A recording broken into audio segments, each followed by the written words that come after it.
Today we are building on the foundation of honesty and wading deep into self-acceptance.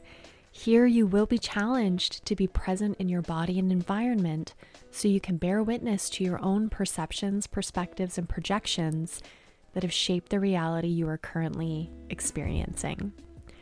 This episode is part 2 of 4, where I'm breaking down, expanding, and contextualizing each stage of my HALT theory, which I've also referenced in past episodes as a pain pyramid.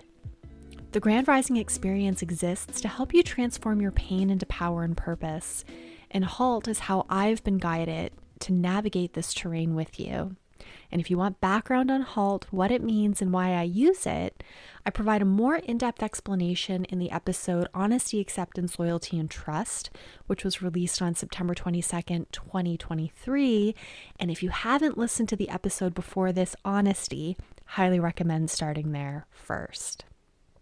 My goal with these mini episodes is to bring you bite-sized and digestible overviews that inspire you to get curious, begin to honestly self-evaluate, and take inspired action towards claiming your sovereign wealth. These episodes are also laying the framework for all future episodes, the guests I will be introducing to you, and the projects I am launching. Now, before we get into it, please don't forget to like, share, and subscribe to the Grand Rising Experience wherever you are listening. Give it a 5-star rating and leave me a review. You can also click the Ask Me Anything link in the show notes and leave a comment or question about anything you've heard in this episode. As always, thank you so much for being here. I love you. Let's dive in. Your external world only has the capacity to reflect back to you who you perceive you are and who you perceive others to be. It cannot show you any more or any less than that. Try as you might, you can never truly deceive yourself, which is why self-acceptance can only blossom on the other side of self-honesty. Activating true self-acceptance within requires radical honesty. How honestly can you evaluate your own gifts, flaws, and individuality without placing conditions and criticism on how they came to be? Can you compassionately judge your past and present without condemning yourself or others? Are you willing to embody forgiveness and gratitude for every lesson and blessing that brought you to this now moment and alchemize it into resilience? Self-perception, self-forgiveness, and resilience are the 3 areas of self-acceptance that I've chosen to focus on because of how they build on and deepen our levels of self-awareness, self-responsibility, and self-accountability, which are the foundational elements of self-honesty. Imagine looking into a mirror that not only reflects your physical appearance, but also reveals your inner self. That's the essence of self-perception. It's the mirror through which you see yourself, and how you see yourself is how you see the world. And to complicate matters even more, self-perception is also shaped through a collection of projections formed by other people's self-perceptions, which means getting to the root of who you truly are is quite a journey. Self-perception by nature is dynamic, and yours exists along a spectrum from overinflated to diminished that you will straddle throughout your life. The accuracy of your self-perception is determined by how honest you can be about the habits, patterns, beliefs, relationships, and environments you have adopted and occupied throughout your life. And this includes your willingness to cultivate the self-accountability and self-responsibility required to express yourself from a place of integrity and authenticity, while cultivating the awareness to recognize and observe how external factors have affected and altered your self-image, self-expression, and self-worth. Now, I could talk more about self-concept, self-esteem, and self-belief, but I'm being called to activate a deeper embodied remembrance when it comes to self-perception. The frame of reference that shaped who you believe you are was epigenetically created long before your conception, both directly through your ancestral lineage and indirectly by their emotional, physical, and spiritual response to ever-evolving social dynamics. This kind of cellular engineering not only informs the circumstances you were born into, but dictates how you learn to respond, react, and internalize the world around you. These autonomic responses will continue to write your story until you decide to accept that you have the power to alter them. At the end of the day, the issues are in our tissues. And I'm bringing this perspective into the forefront because if you struggle with distorted self-perception, seeking support that allows you to repair and release at a cellular level is crucial. We can't talk and logic our way into new states of self-perception. It has to be embodied. And this perspective does not minimize or reduce your experiences, but it can begin to lessen the generational weight of what you are currently carrying and allow you to detach long enough to witness and observe your habits, patterns, beliefs, and relationships from a perspective much larger than you can currently quantify. And this understanding also creates space for the lessons embedded in forgiveness, compassion, and sound judgment to alchemize into unshakable resilience. So I'd like to invite you to consider how the intricate interplay between personal experiences and external projections have shaped who you believe you are. What words and emotions arise when you think about speaking your truth, and where do you feel them in your body? Can these thoughts, feelings, and emotions be mapped back to past experiences or members of your family and stories you've been told about them?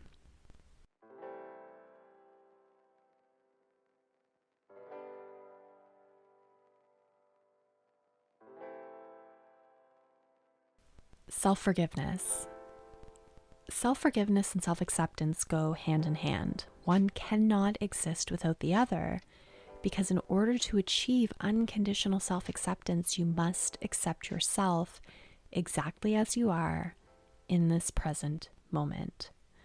This includes traits and aspects you consider regretful, negative, harmful, or undesirable.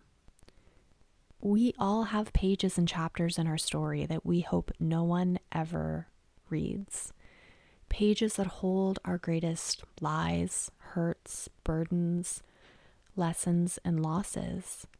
No one is immune to this human experience. But when you fail to forgive yourself for the role in your co-creation of your present reality, condemnation sets in, and you end up embodying the rejection of truth, responsibility, and accountability. Valuable lessons get lost, patterns repeat, and sickness of the mind, body, and soul takes form in the void created from this separation of self. This is where the phrase hurt people manifests and ripples into the collective. Judgment is necessary. Being judgmental is not. We need to be able to compassionately judge ourselves in order to make sound decisions that allow us to act in honor and integrity without becoming judgmental and therefore avoiding and rejecting what needs to be learned and healed within. An unwillingness to forgive breeds self-betrayal, which perpetuates victim consciousness and creates barriers to trust. Self-acceptance is our greatest act of forgiveness, both of self and others, and is the only exit I've found to eliminate self-betrayal, denial, and self-deception. Because as within, so without. As a living, breathing, energetic magnet who is constantly attracting what needs to be observed and reconciled within you, forgiveness becomes the gateway to healing the parts of self that co-created what you have been carrying and holding on to based on what was appearing outside of you. Forgiveness is not letting yourself or others off the hook for abusive or harmful habits and patterns. It is your highest claim over your sovereignty and peace. It's an act of compassion that fosters resilience and is rooted in sound judgment, that is built on a foundation of self-awareness, responsibility, and accountability. So I'd like to invite you to reflect on the intricate connection between self-forgiveness and self-acceptance, and consider a specific instance in your life where you find it challenging to accept and forgive yourself for past actions or traits. We're not looking at other people right now. We're going to turn this inward.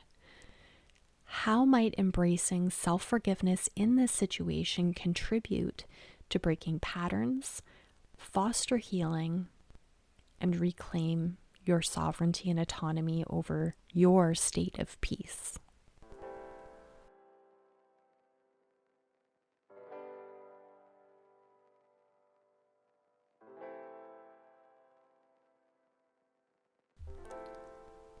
Resilience. By definition, resilience is the ability to recover quickly. It's the property that enables material to resume its original shape. It's like buoyancy and elasticity. Resilience will always return you to the state of being that reflects your self-perception, which impacts the degree of loyalty and trust you can experience. Resilience serves as a guiding force, shaping not only your response to challenges, but also influencing the core of your self-perception. When faced with adversity, the ability to bounce back and adapt contributes to a reinforced sense of self. Your resilience becomes a mirror reflecting the strength within, not only back to yourself, but also into the collective. Resilience is how the knowledge you've generated within your values and interests and experience shapes your self-perception and distills into actionable wisdom. It's that quiet whisper that says, "Keep going, you've got this. I believe in you." It's the witness and observer that filters your present circumstances through a compassionate and forgiving lens, while still holding you accountable and responsible for what is revealed in the process. A dynamic force that not only shapes your personal journey, but also has a profound impact on the strength and durability of your interpersonal connections. As you invest in your resilience, you invest in the fortification of your self-perception. Embracing challenges becomes a testament to your inner strength, reinforcing the positive cycle of resilience, self-loyalty, and self-trust. Ultimately, the journey towards resilience is not only a path to overcoming external obstacles, but also an exploration into the inner landscape where self-perception becomes a key determinant of your ability to navigate the complexities of life. So, as my final invitation, I would like to challenge you to stand in front of a mirror. Make eye contact with yourself, which is a very important part of this process, and finish these phrases out loud. I'm proud of you for. I forgive you for. I commit to you that. With each statement, scan your body to see what comes up. Do you struggle to maintain eye contact? Does your voice shake? Do you feel anxious? Can you feel heat rising in your body? Maybe you get lightheaded, muscle tension. Do you feel emotional or emotionless?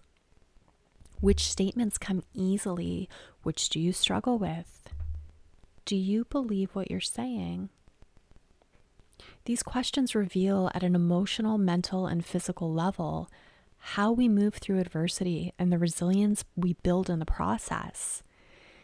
And they also begin to lay the framework and foundation for the next stage and episode of this HALT series, self-loyalty, which ultimately digs into how good are you at keeping promises to yourself.